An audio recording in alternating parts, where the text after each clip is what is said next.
하나님 말씀 같이 보시겠습니다. 신약성경 마태복음 11장 28절에서 30절 말씀, 마태복음 11장 28절에서 30절 말씀 같이 한 목소리로 표준세번역본 같이 읽습니다. 28절에서 30절까지입니다. 수고하며 무거운 짐을 진 사람은 모두 내게로 오너라. 내가 너희를 쉬게 하겠다. 나는 마음이 온유하고 겸손하니 내 멍에를 메고 내게 배우라. 그러면 너희는 마음에 쉼을 얻을 것이다. 내 멍에는 편하고 내 짐은 가볍다. 아멘. 여기 계신 분들은 한국 문화를 직접 몸으로 겪으셨고, 아니 어떤 의미에서 우리는 한국 문화를 삶으로 만들어가고 있는 사람들일지도 모릅니다.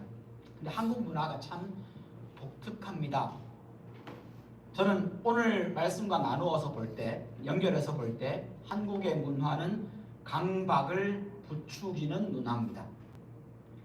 이런 면에서 그렇습니다. 저기 적혀 있는 것처럼요, 완벽주의와 성취지향의 문화, 직장과 학교에서는 성공을 중시하고 기준이 높고 실패를 지나치게 두려워하기도 합니다. 항상 빨리빨리 해야 합니다. 그러면서도 잘해야 됩니다. 내가 A+를 받았는가가 중요한 게 아니고, 한국의 많은 문화 속에서는 부모님의 양육 태도는 1등이 더 중요합니다. 내가 90점을 받았어도 1등이면 괜찮습니다. 내가 A+를 받았어도 20등이면 안 좋은 거라고 생각합니다. 한국 문화가 더 그렇다는 겁니다. 규칙과 질서가 지나치게 강조되기 쉽고, 이것을 어기면 불안을 부추깁니다. 체면을 중시하고 보여주기 위한 어떤 행동을 하기도 합니다. 그렇기 때문에 체면 혹은 부끄러움이라는 단어는 한국 문화를 설명하는 중요한 단어가 됩니다. 소속된 집단의 기준이 때로는 압력이 되기도 합니다. 집단 내에서는 지나친 경쟁이 이루어집니다. 스트레스를 받고 불안이 생기면 감정을 풀어내기보다는 반복적인 사고와 특정 행동에 집착하기도 합니다. 지나치게 남을 의식할 뿐 아니라 지나치게 경쟁적이어서 이런 요소들은 강박이라고 하는 것을 잘 설명해 줄 뿐 아니라 부추기는 문화가 분명합니다. 이 강박이라는 단어를 조금 더 설명할 필요가 있을 것 같습니다. 영어 표현에 나와 있는 얘기이기도 합니다만은, 강박은 생각과 행동으로 구별되어서 설명됩니다. 강박적인 사고란 마음속에 반복적으로 자꾸 떠오르는 불안 혹은 어떤 이미지, 충동이 불편하고 싫지만, 이게 불편하고 싫은 게 맞습니다. 그럼에도 불구하고 내 의지로 멈출 수 없을 때 이것을 강박적인 사고라고 말합니다. 조금 이따 다시 구체적으로 사례를 들어보겠습니다. 강박적인 행동이라고 하는 표현은 강박적으로 생기는 불안이나 충동이 어떤 특정 행동을 특정 절차에 따라서 그 횟수만큼 계속하도록 만듭니다. 예를 들면 물건이 완벽하게 색깔별로, 크기별로, 종류별로 정해진 자리에 있지 않으면 불안해집니다. 이 비슷한 느낌 겪어보셨습니까? 어떤 분의 지갑을 딱 펼치는 순간 그 지갑 안에, 한국으로 얘기하면요, 지폐들이 여러 가지 종류가 있잖아요. 1,000원짜리, 5,000원짜리, 만원짜리가 그 외에 사람 얼굴이 있잖아요. 사람 얼굴 방향과 그 다음에 색깔별로, 크기별로 정리가 쫙 되어 있고, 여러분의 어떤 누구의 책장에 가면 거기에 색깔별로, 크기별로 모든 것이 정리가 되어 있지 않으면 불안합니다. 수건이 제대로 삐딱하게 걸려 있으면 왠지 불편한 마음, 이게 강박에 가까운 생각이고, 그것을 또 바로 잡아야만 하는 행동이 강박적인 행동이 된다는 겁니다. 이게 견딜 수 없는 겁니다. 손이 더럽다고 느껴지면 씻습니다. 그런데 하루에 꼭 손이 더러워지는 어떤 행동을 하지 않았음에도 불구하고 몇 번 꼭 씻어야 하며, 비누칠은 이렇게 해야 되고, 치약을 짤 때는 여기서부터 짜야 되고, 이런 거, 이게 다 강박에 연결된 행동입니다. 강박과 관련된 정신장애, 오늘 얘기가 그 얘기니까요. 있다면 강박증과 혹은 강박장애라고 부릅니다. 강박증과 강박성 성격장애가 대표적인 큰 정신장애입니다. 이 강박증, 강박장애를 신경증이라고 부르고요. 강박성 성격장애를 성격장애라고 부릅니다. 그런데 이게 비슷한 것처럼 강박이란 말이 들어가 있지만 이게 전혀 다른 양상을 띱니다. 강박증과 혹은 신경증과 성격장애는 똑같은 모습처럼 보이지만 반대로 향합니다. 강박증, 신경증은 불안, 스트레스, 감정 조절에 문제를 겪으면서 이게 사람을 대하는 기능과 일상적인 삶에 살아가는 그 기능에 비교적 일시적으로 영향을 미칩니다. 신경증은 일시적입니다. 이게 스트레스를 많이 받으면 더 심해질 수 있습니다. 근데 반면에 성격장애는 이게 오래된 이야기입니다. 어릴 때부터 그렇게 자라온 겁니다. 신경증은 어떤 특정한 시기의 상처 때문에 생긴 것이라고 표현할 수 있다면 물론 조금 더 심해지기도 하고 괜찮아지기도 합니다. 그런데 성격장애는 이게 성격으로 굳어있는 것을 의미합니다. 지속적이고 성격장애는 지속적이며 만성적이며 대인관계와 사회기능에 심각한 어려움을 주지만 결정적으로 자기 문제를 자기가 인식하지 못합니다.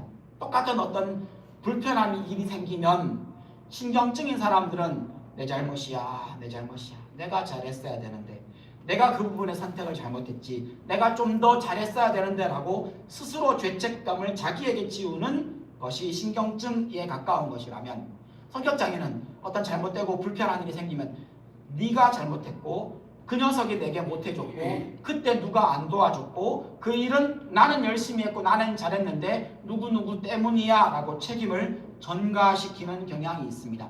오늘 우리가 봐야 될 성격장애가 그러합니다. 어떤 일이 생기면 이건 너의 잘못입니다. 나는 잘했는데 네가 잘못한 겁니다. 그래서 화살이, 책임의 화살이 상대방에게로 돌아간다는 겁니다. 이 점이 우리가 오늘 성격장애를 다루는 이유입니다. 문제가 생기고 어려움을 겪을 때 신경증은 내 책임이야, 내 책임이야 라고 말하므로 내가 더 피곤해집니다. 내가 더 힘듭니다. 내가 더 하려고 합니다. 내가 죄책감을 느낍니다. 근데 성격장애는 그 일이 생기면 화내고 분노하고 어떤 감정을 표출할 수도 있겠지요. 그런데 책임이 너에게 있습니다.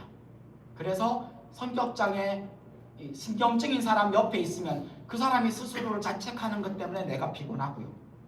성격장애인 사람이 내 옆에 있으면 그 사람이 나한테 자꾸 블레임을 하고 책임을 떠넘기고 내가 그 일에 자꾸 연루되도록 끌고 들어가는 경향이 있다는 겁니다. 그래서 성격장애인 사람이 옆에 있으면 더 깊은 상처를 받습니다.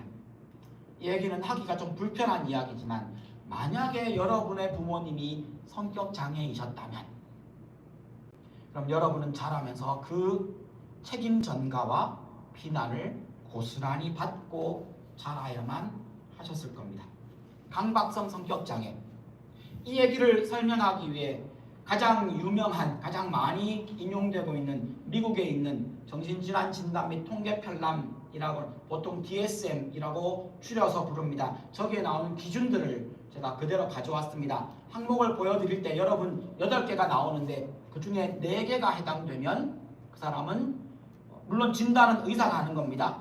의사가 하는 것이지만 근데 어떤 것인지 알고 있는 것은 우리가 이해하는 데 도움이 될 것 같습니다. 8개의 기준 중에 4개가 해당이 되면 성격장애라고 진단을 합니다. 특별히 오늘 보는 것은 강박성 성격장애입니다. 근데 여러분들이 이것을 생각할 때 2가지 관점에서 보십시오. 내가 그런가? 혹은 내가 잘 알고 있는 사람, 여러분이 잘 알고 있는 사람 주변에 한번 떠올려 보시면서 이 8가지 기준이 어떻게 맞아 들어가는 걸 한번 보십시오. 우선은 첫 번째로 완벽해야지 직성이 풀립니다. 작은 실수도 용납할 수 없습니다. 이 일이나 프로젝트가 자기가 원하는 기준에 도달하지 않으면 제출하기를 포기하는 경우도 있습니다. 저는 강박적인 성향이 강한 사람입니다. 제가 어릴 때 그림 그리는 숙제를 받으면 초등학교 때입니다. 꼭 도화지를 2장을 샀습니다. 혹은 석장을 샀습니다. 왜요? 하다가 마음에 들지 않으면 망칠 것이라고 알고 있었고, 어김없이 저는 세 번째 장이 되어야만 낼 수 있었습니다. 그러면 왜 세 번째 장이 되어야만 낼 수 있느냐 하면 더 이상 쓸 종이가 없거든요. 그래서 결국은 그 마지막 장을 냅니다. 앞에 두 장은요, 내가 원하는 기준에 도달하지 못했기 때문에 결국은 버립니다. 저는 강박적인 성격이 굉장히 강한 사람입니다. 강박성 성격 장애는 그런 성향이 뚜렷하고 심지어는 내가 원하는 기준에 부합하지 않기 때문에 그걸 제출하지도 않는 경우도 있다는 겁니다. 지역적이고, 두 번째입니다. 규칙과 세부적인 사항에 집중하느라고 정말로 중요한 것을 놓치는 경우들이 생깁니다. 때로는 완벽한 계획을 세우는데 시간을 너무 많이 보냅니다. 그리고 정작 그것을 실행하는데 시간이 부족한 경우도 있습니다. 작은 것 하나에 매달려서 대부분의 시간을 보내고, 예를 들면 손님이 온다고 하는데 손님 오는 그 자리에 신발을 혹은 슬리퍼를 어떤 걸 내어놓을까 이거 고민하느라고 정작 손님을 위한 다른 준비는 소홀히 하게 되는 경우, 이런 경우를 말하는 겁니다. 작은 것 하나에 매달려서 대부분의 시간을 소비하기도 합니다. 예상치 못한 일이 생기면, 변화가 생기면 놀라고 당황스러워서 적응하기가 어려워지는 경우도 있습니다.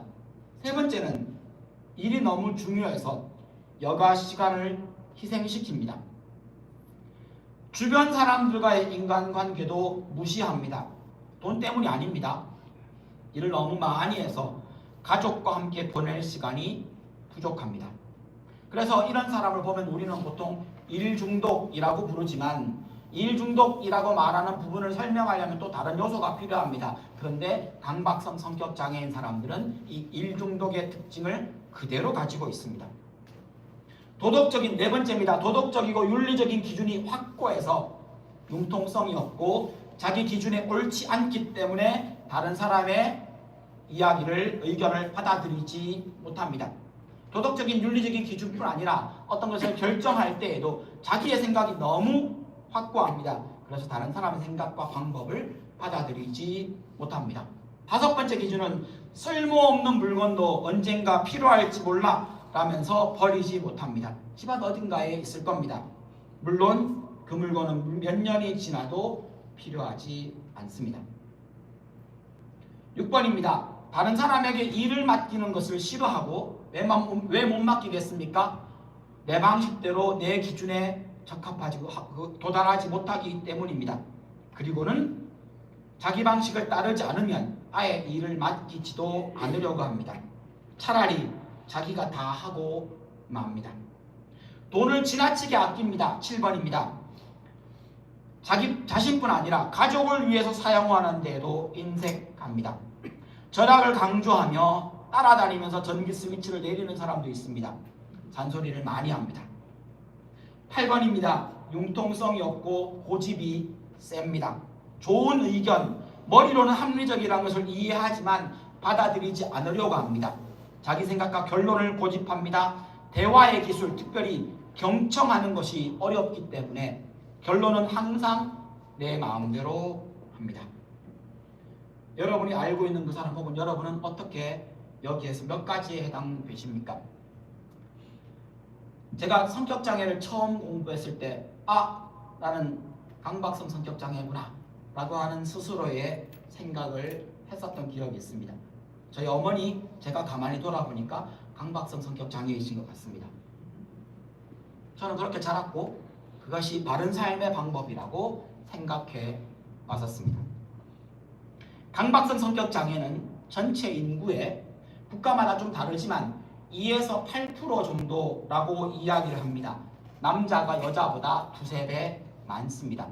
근데 문제는 이 강박성 성격 장애인 사람들은 스스로 자기가 자발적으로 병원에 가거나 상담받으러 가는 일이 거의 없습니다.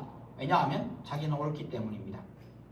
혹 내가 저 기준에 나도 해당되는 것 같다 라고 생각되는데 내가 뭔가 이상한 것 같아, 내가 강박성 성격 장애인 것 같아 라고 혹시 그런 가슴이 덜컥 내려앉는 듯한 느낌을 받으셨습니까? 그러면 여러분은 강박성 성격 장애가 아니시거나 혹은 강박적인 성격 혹은 강박증, 강박장애 정도에 가까울 가능성이 큽니다. 왜냐하면 강박성 성격장애는 이렇게 얘기해도 자기가 그렇다는 것을 인정하지 않습니다. 강박성 성격장애가 남자에게 많고 지난번에 몇 개월 전에 봤던 경계성 성격장애는 여자에게도 많습니다. 본인은 스스로를 합리적인 사람이라고 생각하는 경향이 있습니다.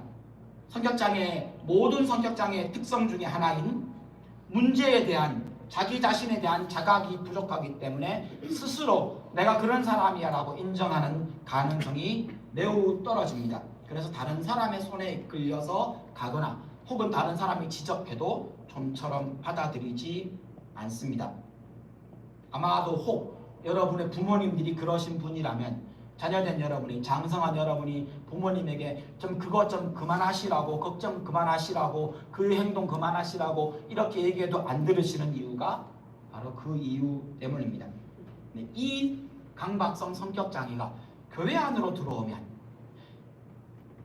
방금 말씀드린 것처럼 100명 중에 2명에서 8명이 있다고 하니까요. 제가 경험한 지금까지 강박성 성격장애를 알고 난 다음에 지금까지 쭉 오면서 제가 저 사람은 강박성 성격장애인데 라고 교회 안에서 저희 어머니 빼고요, 저 빼고요, 교회 안에서 봤던 사람 저 사람은 강박성 성격장애인데 라고 확인했던 사람은 한 3명쯤 되는 것 같습니다. 모두 다 능력 있고 사회적으로 굉장히 성공하신 분들이었고요. 그럼에도 불구하고 그분들이 교회 안에 계시면 여러 가지 문제를 낳게 됩니다. 이런 문제들입니다. 교회 안에서 청소를 하고 혹은 찬양을 하고 성경 공부 등을 하게 되면 교회 모임들이나 섬김들이 있잖아요. 그러면 거기에 지나친 높은 기준을 적용합니다. 그리고 그 사람이 장이거나 그 사람이 리더면 그거 하지 못한 것에 대해서 책임 추궁을 합니다. 누군가 실수라도 하면 때로는 지나치게 비판합니다. 본인이 실수하면요, 지나치게 스트레스를 받거나 하지만 그것을 인정하지 않습니다. 혹은 변명을 늘어놓기 시작합니다. 특정 예배 형식에 집착합니다. 특정 찬양곡에 자신만의 의견에 그것을 옳다라고 주장하는 경향이 있습니다. 이럴 땐 이렇게 해야지, 교회는 이래야 되지 않아. 보통 영어 표현에 have to, ought to 혹은 should 이런 단어들을 많이 사용하는 사람들이 이 사람들입니다. 새로운 변화를 하자고 제안하면 거부할 가능성이 큽니다. 다른 사람의 말은 좀처럼 듣지 않습니다. 기존 방식을 그대로 하려는 경향이 강합니다. 자기가 생각하는 방법이 아니면 그 일이 결정되어도 비협조적이고 적대적으로 행동하기도 합니다. 물론 그렇지 않은 경우도 있습니다. 여러 성격 장애들 중에 다른 사람에게 비교적 상처를 적게 주는 성격 장애이기도 합니다. 그런데 가족에게는 조금 다릅니다. 가족은 삶을 공유해야 하는 거예요. 교회에서는 그냥 안 보고 말면 됩니다. 그 사람하고 일 같이 안 하면 됩니다. 일에 대해서 그러나 같이 일을 해야 되는 상황이 생기면 그 일에 대해서는 비판을 하거나 상대방의 의견을 무시함으로 상처를 줄 수 있습니다. 여러분이 상처받을 수 있다는 이야기입니다. 자기가 맡은 일을 더 잘하기 위해서 다른 사람의 동의 없이 그 사람을, 여러분을 자기 팀으로 넣어서 어느 날 갑자기 통보를 합니다. 여러분의 능력과 여러분의 시간을 내가 사용하겠다는 목적입니다. 학교에서도 그런 분을 만나실 수 있을 겁니다. 그 사람의 나의 동의를 구하지 않고도 어느새 그 팀에 들어가 있습니다. 다른 사람의 능력을 믿을 수 없다라고 생각되면 혼자 합니다. 기본적으로 사람의 감정에 깊은 관심이 없기 때문에 사람의 감정을 잘 읽어내지 못합니다. 이걸 공감 능력이 부족하다고 말합니다. 그래서 대화를 하면 한참 이야기하다가 주제는 이 주제이고 이 내용에서 이런 감정을 느껴야 할 것 같은데 딴 얘기를 하는 경우들이 있습니다. 그래서 대화를 길게 하기가 어려울 수도 있습니다. 기본적으로 다른 사람에 대한 감정의 관심 자체가 부족합니다. 이건 성격장애를 가진 사람들의 공통점입니다. 그래서 여러분들이 성격장애인 사람들을 만나시면 어떤 느낌이 드느냐 하면 크게 2가지의 느낌이 듭니다. 정서적인 반응이 조금 다릅니다. 반응이 다르다는 겁니다. 또 한 가지는 그 사람하고 같이 있고 같이 일하고 나면 내가 이용당한 것 같다 라는 느낌을 받기가 쉽습니다. 정서적인 교감이 어렵고 친밀한 관계를 만들기가 어렵습니다. 이런 사람 특징 때문에 교회 내에서 성경의 내용들은 어떤 부분은 뭐 해야만 한다, 이렇게 해야 한다는 강조하는 부분이 있지 않습니까? 그런 부분에 특별히 필이 꽂히면 특별히 강조합니다. 그래서 율법주의적인 태도를 가지기가 쉽습니다. 상대방의 행동을 이렇게 해야 한다라고 방향을 제시하면서 자신의 죄와 신앙적인 선택에 대해 과도하게 스스로를 분석하기도 합니다. 불안을 느끼면 성경 공부 말씀을 완벽하게 따라가기 위해 굉장히 종교적인 행동을 많이 하려는 경향이 있습니다. 마음속에 압박이 그렇습니다. 그래서 교회 다니는 것이 그 사람에게는 신앙생활을 즐기는 것이 아니라, 신앙생활을 하는 것이 아니라 무엇을 해야 하고 무엇을 하지 말아야 하는가, 이것 때문에 그 사람의 삶은 온통 해야 하는 것과 하지 말아야 하는 일로 가득 차 버리기가 쉽습니다. 교회에서는 이 정도 수준이라면 좀 더 가까워지면 더 많은 상처를 받을 수 있습니다. 그래도 그럼에도 불구하고 같이 일하지 않으면 좀 떨어져서 볼 수 있습니다. 그런데 가족은 조금 다릅니다. 여러분의 배우자가 혹 강박성 성격 장애이시라면 여러분은 많이 외로우실 겁니다. 성격 장애의 특징이기도 합니다. 특별히 강박성 성격 장애는 일에 모든 것을 쏟고요, 공부면 공부에 모든 것을 쏟고요, 자기 방에 들어가면 그것을 완벽하게 해내기 위해 모든 시간을 쏟습니다. 모든 시간을 쏟는다고 표현하는 이유는 가족들과 함께 해야 되는 시간, 대화를 나누고 또 함께 즐기고 함께 그곳에 있어 줘야 하는 시간조차도 일을 하느라 허비하기 때문입니다. 시간도 잘 같이 보내지 못합니다. 정서적인 교류도 부족하기 때문에 만약에 남편이 강박성 성격 장애이고 아내가 옆에 있다면 아내는 많이 외롭고 힘들 수 있습니다. 아내가 강박성 성격 장애이어도 사실은 그 정서적인 필요를 채워줘야 되는 자녀들에게 힘든 시간이 될 수도 있습니다. 여러분의 가족 중에, 부모님 중에, 형제 자매 중에, 같이 사는 사람 중에 강박성 성격 장애가 있다면 마음과 몸으로 함께하는 시간이 많이 부족하실 겁니다. 이게 상처가 됩니다. 마음이 건강하지 않은 사람이 다 그렇듯이 강박성 성격 장애를 가진 사람은 다른 사람을 아프게 할 수 있습니다. 건강한 사람도 물론 실수하기도 하고 다른 사람을 아프게 합니다. 하나님도 우리 마음을 아프게 할 때가 있잖아요. 그건 언제나 일어나는 일입니다. 그런데 강박성 성격장애 혹은 성격장애인 사람들은 그 사람의 굳어져 있는 성격이 치명적으로 상대방을 아프게 할 수 있습니다. 물론 자기 자신에게도 상처가 될 겁니다. 강박성 성격장애를 가진 사람과 강박성 성격장애를 믿음의 동료로 혹은 가족으로 만나는 우리에게는 예수님이 이렇게 말씀하십니다. 마태복음 11장 28절입니다. 같이 읽어보겠습니다. 같이 읽습니다. 시작.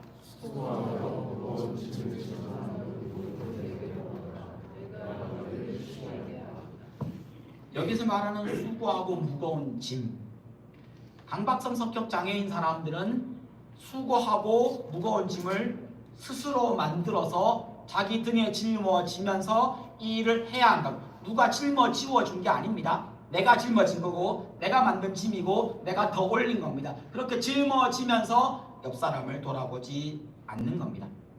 강박성 장애 아니고 강박증이라고 말한다면 어떤 일 때문에 내가 더 많이 짊어져야 할 것 같다라고 마음에 부담을 느끼는 겁니다. 그래서 자꾸 내가 할게, 내가 잘못했어, 내가 할게 라고 말함으로 자기를 힘들게 만듭니다.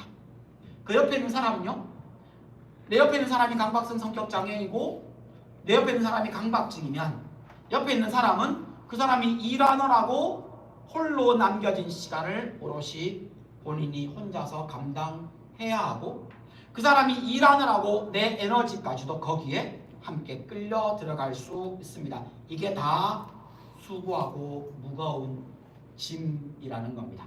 그런 우리에게 예수님이 말씀하십니다. 수고하고 무거운 짐을 진 사람은 다 내게로 와라. 내가 너희를 쉬게 하겠다. 상처 준 사람도 상처 입은 사람도 모두 예수님께 오시면 됩니다. 주께서 쉼을 주십니다. 혹시 여러분이 강박성 성격장애를 가진 사람이라고 그런 생각이 드십니까? 혹은 내가 강박증, 강박장애인 것 같다 라는 생각이 드십니까?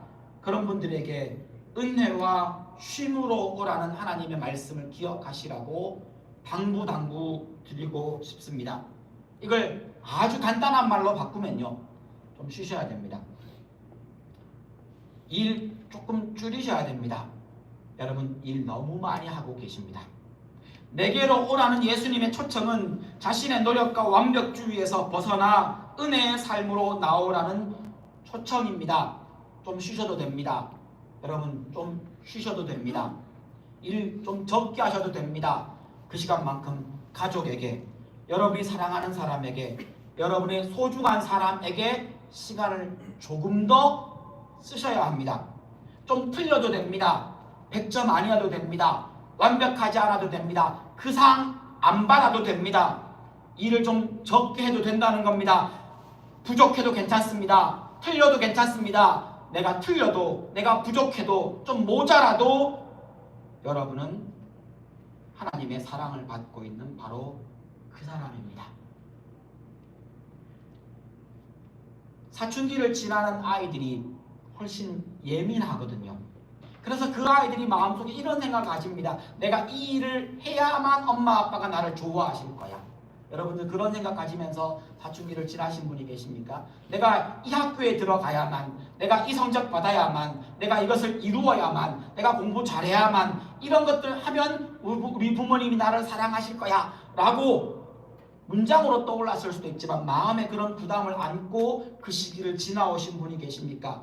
부모님들 다 알고 계시지 않습니까? 내 자식이 공부 못하면 사랑하지 않습니까? 내 자식이 그 상 못 받으면 더 이상 내 자식이 아니라고 생각하실 겁니까?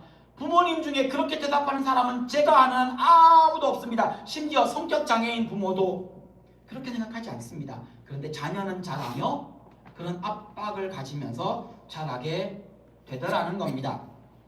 누구도 그 짐을 지워주지 않았지만, 아니 어떤 의미에서는 부모님의 어떤 말이, 부모님의 어떤 행동이 자녀에게 그런 짐을 지워주는 역할을 했을 수도 있습니다. 그런데 우리는 그럼에도 불구하고 그것을 내가 스스로 부모님이 내게 지워준 짐인 것처럼 등에 짊어지고, 내가 더 짊어지고, 내가 더 많이 짊어지고 인생을 살아가도록 살았고, 한국의 문화는, 혹은 학교의 문화는 성공해야만 한다는 그 압박 때문에, 혹은 공부 잘해야 한다는 그 압박 때문에 그렇게 하는 것이 잘하는 것이라고 스스로를 강화하면서, 독려하면서 스스로에게 그렇게 짐을 지고 살아가도 괜찮아, 이게 잘하는 거야 라고 말하면서 살아왔을 수 있다는 겁니다. 주님이 말씀하십니다. 우리에 있는 모습 그대로 내 짐이 아닙니다. 내가 잘해서가 아닙니다. 성경이 늘 하는 말입니다. 내가 죄인이었을 때. 하나님이 우리를 사랑하신 시점은 내가 잘했던 시점이 아닙니다. 내가 성과를 냈던 그때가 아닙니다. 내가 부족하고 모자라고 아무것도 아니고, 심지어는 하나님을 모를 때, 그때 하나님이 나를 위해 십자가에 죽으시는 것을 감수하고서라도 나를 하나님의 품으로 당기기 위해 목숨을 우리를 위해 주셨습니다. 그러면서 하시는 말씀입니다. 네가 알아야 되는 건 내가 너를 얼마나 사랑하는지야. 네가 공부 잘하고, 네가 성과를 내고, 네가 좋은 직장을 가지고, 네가 어떠어떠하게 성공하고, 이것으로 네가 사랑받는 것이 아니라 너의 존재 자체, 너를 사랑해, 너를 사랑해 라고 하시는 하나님의 말씀을 되뇌이셔야 합니다. 하나님은 능력 있는 내가 아니라 그냥 나를 사랑하시는 겁니다. 예수님이 우리에게 주시는 쉼은 일을 잘했고 규칙을 잘 지켰기 때문에 주는 쉼이 아닙니다. 생각해 보십시오. 창세기에 하나님이 열심히 일하신 다음에 안식하셨답니다.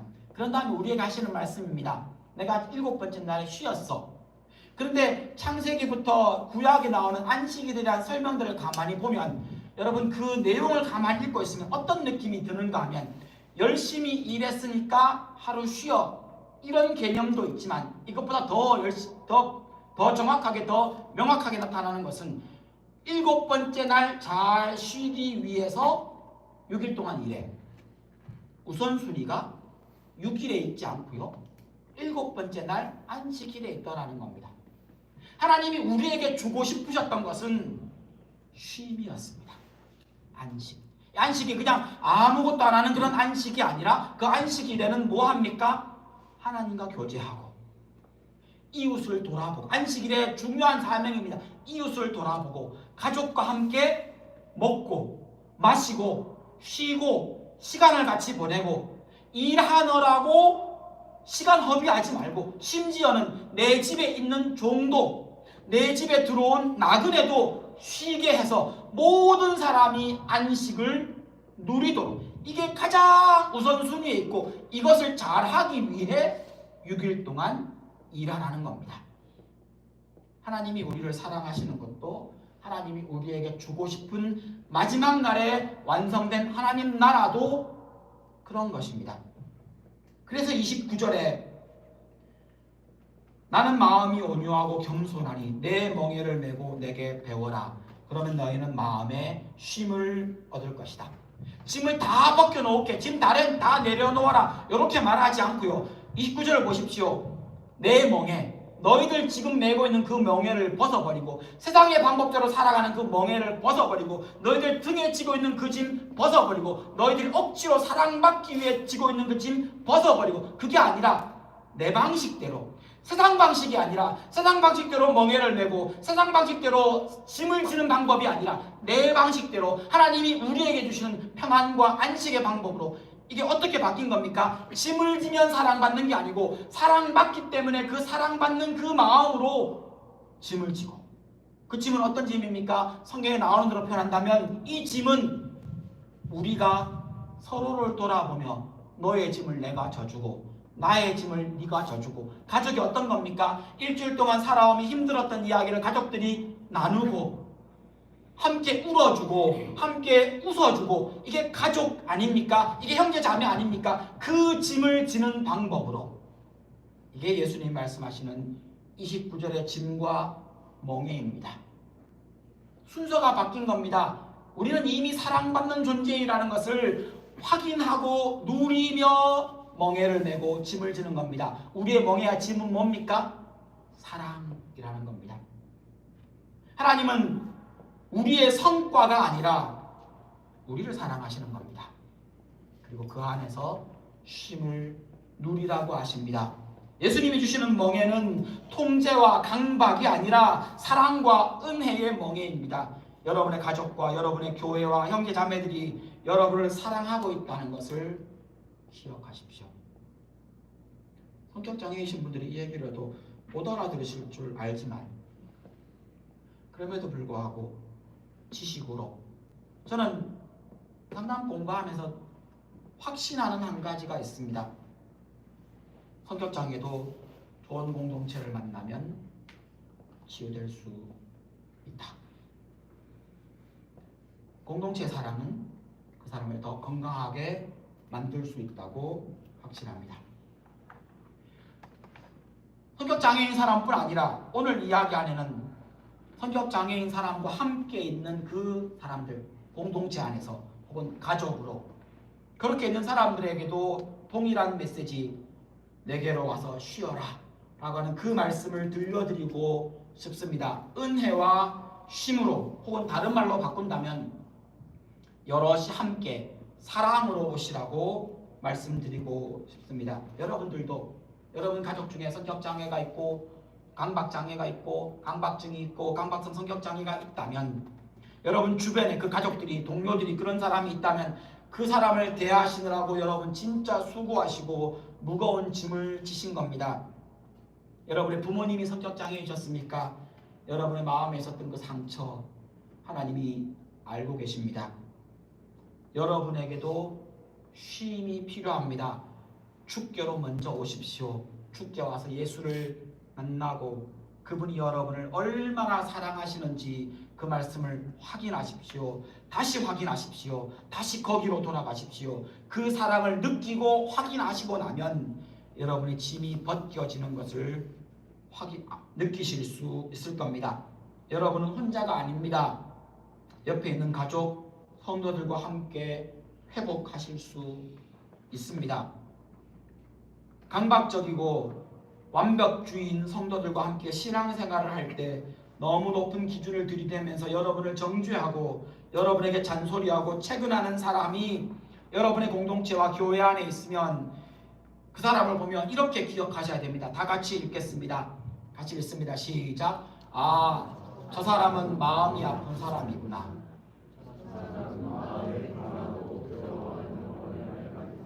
이렇게 먼저 생각해 주셔야 합니다. 아, 저 사람은 아픈 사람이구나. 저 사람 마음속에 두려워하고 불안해하는 아이가 있구나. 물론 그 사람이 내게 상처 주는 거 사실입니다. 그 사람이 내게 못된 말 한 거 사실입니다. 그 사람이 나를 아프게 하고 외롭게 한 거 사실입니다. 근데 그 사람도 아픈 사람입니다. 심지어는 나는 아픈 줄 아는데 그 사람은 자기가 아픈 줄도 모릅니다. 강박성 성격장애를 가진 사람은 어린 시절부터 많은 경우 학대와 어뷰즈입니다. 학대와 깊은 상처를 받으며 자라서 지금의 모습으로 성격이 굳어진 경우입니다. 자기 할 일이나 공부를 철저하고 완벽하게 해내야만 사랑받는 환경에서 자란 겁니다. 그냥 아무 대가 없이 사랑받는 경험을 아주 조금밖에 혹은 전혀 하지 못했기 때문에 그 성격이 형성된 겁니다. 노력하고 애써서 인정받아야만 사랑받는다라고 잠시 그 순간에 칭찬을 들을 수 있었기에 그렇게 생각하며 그렇게 성격과 태도가 만들어진 겁니다. 그 마음속 깊은 불안과 두려움이 그 마음속 깊은 곳에 자리 잡고 있고 자기도 자기 자신을 어떻게 할 수 없는 상태에 그 사람이 있는 겁니다. 그러므로 그 사람을 만나시면 아, 저 사람도 아픈 사람이구나.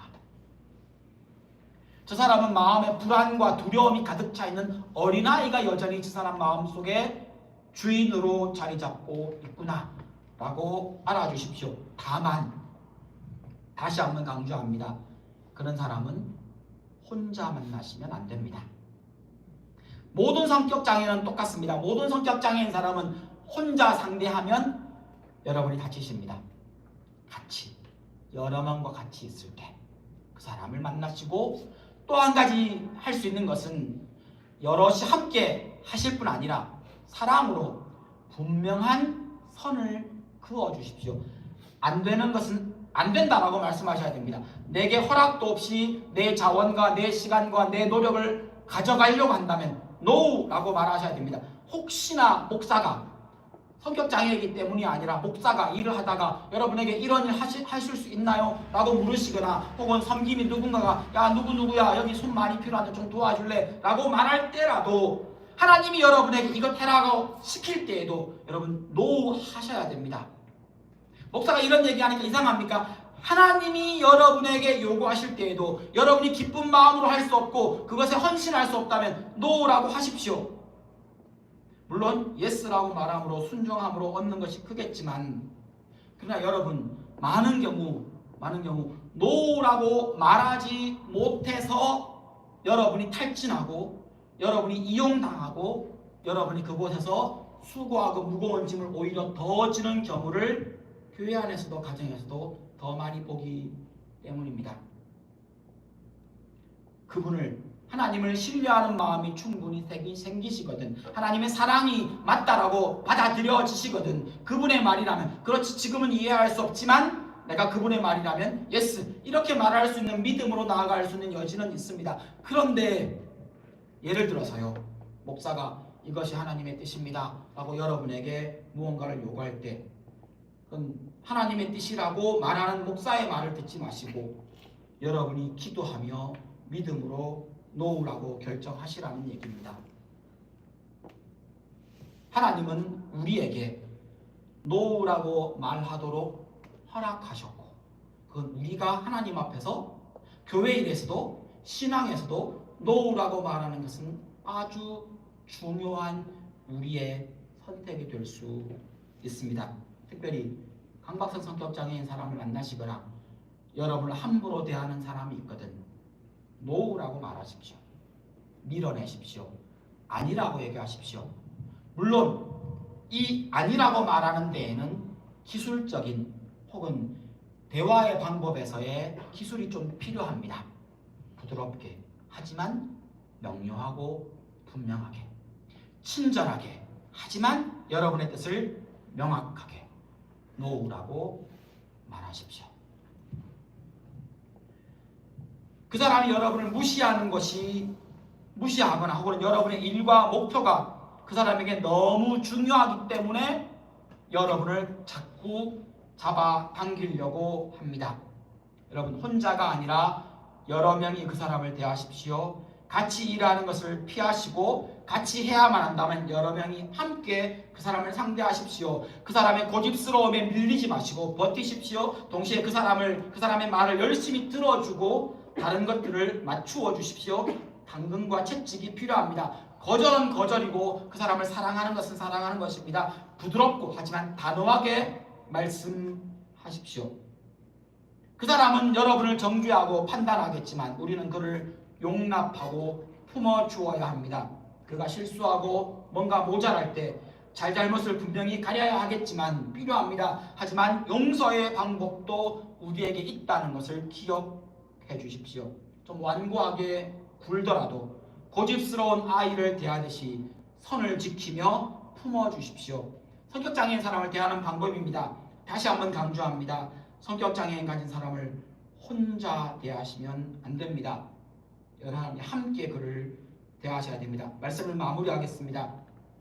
강박에서 벗어나는 것보다 내 상처를 치유하고 회복하기 위해서 먼저 해야 될 것은 예수께 나아오는 겁니다. 그리고 짐을 내려놓는 방법을 아셔야 합니다. 예수 안에서만 진짜 쉼, 자유를 얻으실 수 있습니다. 예수님은 우리의 짐을 대신 짊어지는 분이십니다. 강박이라고 하는 무거운 짐도 우리 예수님이 십자가에서 지셨습니다. 내 강박 말입니다. 강박성 성격 장애를 가진 사람들에게 받은 상처도 예수님이 십자가에서 지셨습니다. 그러기에 예수께 나아오면 그 상처 회복될 수 있습니다. 우리는 서로의 짐을 져주고 도와주고 함께 짐을 지는 믿음의 가족이며 사랑의 공동체입니다. 강박성 성격 장애를 가진 사람도 그 사람에게 상처받은 사람도 모두 사랑받아야 할 사람입니다. 여러분도 저도 말입니다. 기도하시겠습니다. 기도하실 때에 오늘 이야기를 들으면서 혹시 어떤 사람이 떠올랐습니까? 강박성 성격 장애일 것 같다라고 느꼈던 어떤 사람, 혹은 여러분 우리 주변에 강박성 성격 장애나 강박증이나 완벽주의로 가족과 이웃에게 상처를 주고 있는 어떤 사람이 생각나십니까? 그 사람을 위해서 기도하셨으면 좋겠습니다. 예수께로 와서 은혜와 쉼을 얻고 치유되게 해달라고 이 시간 함께 먼저 기도하시면 좋겠습니다. 함께 기도하시겠습니다.